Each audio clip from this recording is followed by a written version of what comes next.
আসসালামু আলাইকুম। Microsoft word থেকে পাওয়ার পয়েন্ট তৈরি। আজকে আমরা দেখব আমরা কোনো ফাইল বা লেখা যদি মাইক্রোসফট ওয়ার্ডে লিখে থাকি এবং মাইক্রোসফট ওয়ার্ড থেকে সরাসরি আমরা পাওয়ার পয়েন্ট প্রেজেন্টেশনের জন্য কিভাবে অটোমেটিক তৈরি করব। আজকে হচ্ছে সেই ভিডিওটি। তো যারা মাইক্রোসফট ওয়ার্ড থেকে পাওয়ার পয়েন্ট তৈরি করতে চান তাদের জন্য এই ভিডিওটি। তো আমরা মাইক্রোসফট ওয়ার্ড থেকে পাওয়ার পয়েন্টে তৈরি করার জন্য আমাদেরকে প্রথমে যে কাজটি করতে হবে, এই লেখাটি রয়েছে, এই লেখাটিকে আমরা ওয়ার্ডে লিখেছি এবং এইটাকে আমরা পাওয়ার পয়েন্টে প্রেজেন্টেশন করব। তো সেই ক্ষেত্রে আমাদের এই যে লেখাটাকে যদি আমরা মাইক্রোসফট পাওয়ার পয়েন্টে একটা হেডলাইন থাকে, একটা টাইটেল, একটা হেডলাইন দুটো থাকে, তো সেক্ষেত্রে আমরা যদি কোন পেজে কতটুকু থাকবে সেইভাবে আগে সিলেকশন করে নিতে হবে। তো আমরা যদি মনে করি যে কোরআনের সূরাসমূহের তালিকা, এই লেখাটুকু আমরা একটা টাইটেলে থাকবে, এর আন্ডারে এতটুকু থাকবে, নিচের এতটুকু থাকবে, সেক্ষেত্রে আমাদের কি করতে হবে, এই যে কোরআনের সূরাসমূহের তালিকা, এইখানে আমরা যে হেডলাইন 1, এটাকে আমরা হেডলাইন 1 দিতে হবে। এটাকে হেডলাইন 1 দেওয়ার পরে আমাদের যে বাকি এই লেখাটুকু রয়েছে এইটার আন্ডারে আমরা দেব হেডলাইন 2, এটা হবে হেডলাইন 2। তারপরে যদি আমরা আবার এই লেখাটিকে আমরা পরের পেজে অর্থাৎ মাইক্রোসফট পাওয়ার পয়েন্টে অন্য আরেকটা ডিসপ্লেতে দেখাতে চাই, তাহলে এটাকে সিলেকশন করে আমাদেরকে হেডলাইন 1 দিতে হবে। আর নিচের যে লেখাটা রয়েছে, এই যে লেখাটা, এটাকে আমরা দেব হেডলাইন 2। তাহলে আমাদের এইখানে কাজটা হয়ে গেল। এখন পাওয়ার পয়েন্টে আমরা কিভাবে নিব সেটাই এখন আমরা দেখছি। পাওয়ার পয়েন্টের জন্য আমাদের একটা টুলস অ্যাড করতে হবে।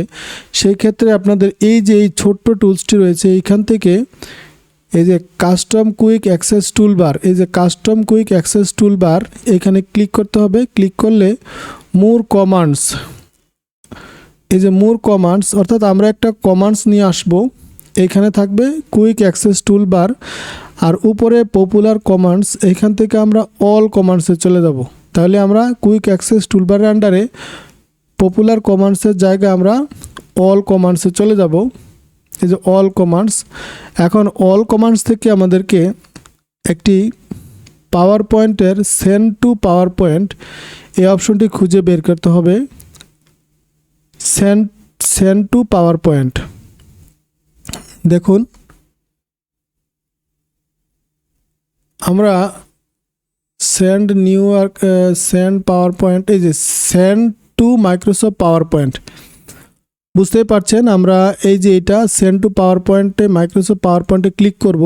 ক্লিক করে এই যে এখানে আমরা অ্যাড করে নেব, ডাইন পাশে অ্যাড করে নেব। এই যে এটা এই পাশে চলে আসলো, এটা এখান থেকে অ্যাড করে এই পাশে চলে আসলো। এখন আমরা কি করব, এটাকে ওকে দেব। ওকে দেওয়ার পর আমাদের কিন্তু এখানে কাজ শেষ। পরবর্তীতে আমরা উপরের দিকে চলে যাব।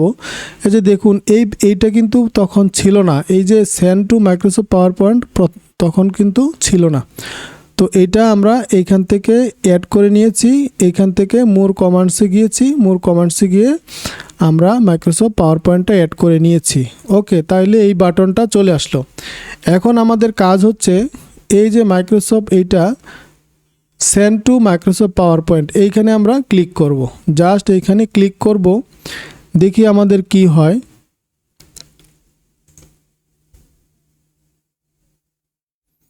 দেখুন আমাদের এই যে প্রথমটা একটা পেজে চলে আসছে, দ্বিতীয়টা আরেকটা হেডলাইন যেটা ছিল, এই যে একটা কোরআনের সূরাসমূহ এর আন্ডারে এইগুলো ছিল, তারপর হচ্ছে এই যে এইগুলো আন্ডারে ছিল। তাহলে আমরা একটা ডেমো ভার্সন আপনাদেরকে দেখিয়েছি। আপনারা যারা মাইক্রোসফট ওয়ার্ড থেকে সরাসরি পাওয়ার পয়েন্ট প্রেজেন্টেশন তৈরি করতে চান তাদের জন্য এই ভিডিওটি অত্যন্ত হেল্পফুল হবে। আশা করি আপনারা উপকৃত হবেন। তো সকলকে অসংখ্য ধন্যবাদ জব হেল্প সার্ভিসের সঙ্গে থাকার জন্য। তো আমাদের এরকম সুন্দর সুন্দর ভিডিওটি দেখার জন্য আমাদের অবশ্যই সাপোর্ট করবেন এবং চ্যানেলটিকে সাবস্ক্রাইব করে রাখবেন, যেন পরবর্তীতে অন্য এরকম সুন্দর সুন্দর শিক্ষণীয় ভিডিও দেখতে পারেন। এবং বেল বাটনটি আপনারা নোটিফিকেশনটি অন করে নেবেন, যখনই আমরা এরকম সুন্দর সুন্দর ভিডিও দিব যেন আপনারা সহজেই পেতে পারেন। তো আপনাদের সকলকে অসংখ্য ধন্যবাদ।